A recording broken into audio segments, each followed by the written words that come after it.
Dans cette capsule vidéo, je vais vous donner toutes les clés pour réussir la description d'un graphique.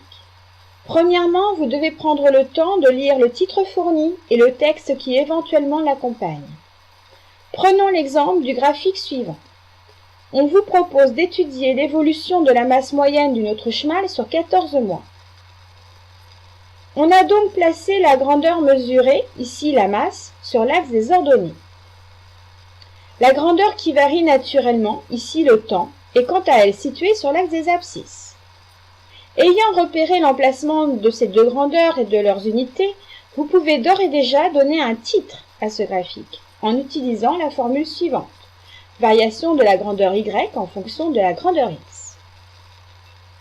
Le titre de ce graphique est donc variation de la masse de l'autruche mâle en kilos en fonction du temps en mois.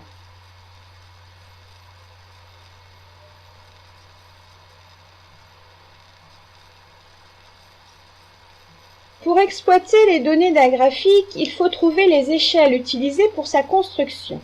Sur l'axe des ordonnées, difficile d'être précis, on va dire que 2 cm sur le papier représente 20 kg. Sur l'axe des abscisses, 1 cm serait égal à 2 mois.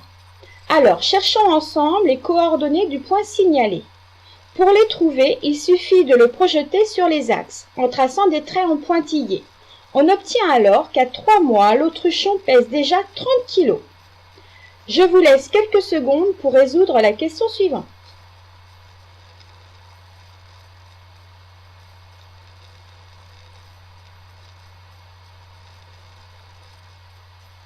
J'espère que vous avez trouvé 5 kg. Voyons maintenant comment décrire un graphique. Tout d'abord, vous devez observer l'allure générale de la courbe. Repérer les parties ascendantes, descendantes, constantes. À chaque changement de pente, on peut tracer un trait vertical pour découper la courbe en plusieurs parties, comme c'est le cas ici. Dans la première partie, on voit une augmentation de la masse. Par contre, dans la deuxième, sa masse se stabilise. Vous pouvez maintenant rédiger la réponse suivante en indiquant les valeurs extrêmes de chaque partie délimitée.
Après la description du graphique, vous devez expliquer les variations constatées. Alors ici, pourquoi sa masse augmente pendant ces 10 premiers mois et pourquoi celle-ci reste stable ensuite.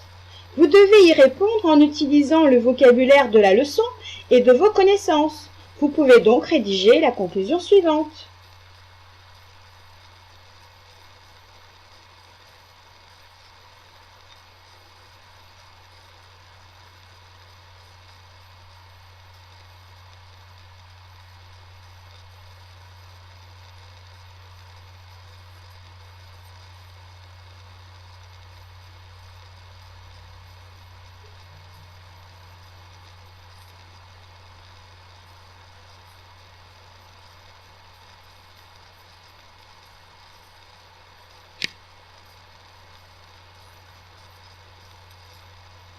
En résumé, pour réussir la description et l'interprétation du graphique, vous devez lui donner un titre précis. Les variations constatées doivent être signalées et expliquées à l'aide de vos connaissances.